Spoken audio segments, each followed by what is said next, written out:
சங்கீதம் 2ஆம் அதிகாரம். ஜாதிகள் கொந்தளித்து ஜனங்கள் விருதா காரியத்தை சிந்திப்பானேன். கர்த்தருக்கு விரோதமாகவும் அவர் அபிஷேகம் பண்ணினவருக்கு விரோதமாகவும் பூமியின் ராஜாக்கள் எழும்பி நின்று அதிகாரிகள் ஏகமாய் ஆலோசனை பண்ணி அவர்கள் கட்டுகளை அறுத்து அவர்கள் கயிறுகளை நம்மை விட்டு எரிந்து போடுவோம் என்கிறார்கள். பரலோகத்தில் வீற்றிருக்கிறவர் நகைப்பார், ஆண்டவர் அவர்களை இகழுவார். அப்பொழுது அவர் தமது கோபத்திலே அவர்களோடு பேசி தமது உக்கிரத்திலே அவர்களை கலங்க பண்ணுவார். நான் என்னுடைய பரிசுத்த பர்வதமாகிய சியோன் மீதில் என்னுடைய ராஜாவை அபிஷேகம் பண்ணி வைத்தேன் என்றார். தீர்மானத்தின் விவரம் சொல்லுவேன். கர்த்தர் என்னை நோக்கி, நீர் என்னுடைய குமாரன், இன்று நான் உம்மை ஜனிப்பித்தேன்.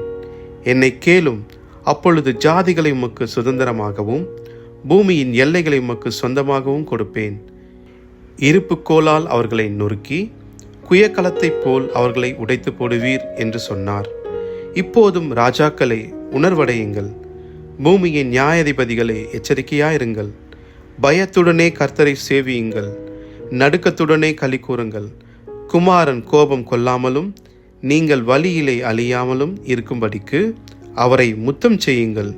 கொஞ்ச காலத்திலே அவருடைய கோபம் பற்றி எரியும். அவரை அண்டிக் கொள்ளுகிற யாவரும் பாக்கியவான்கள்.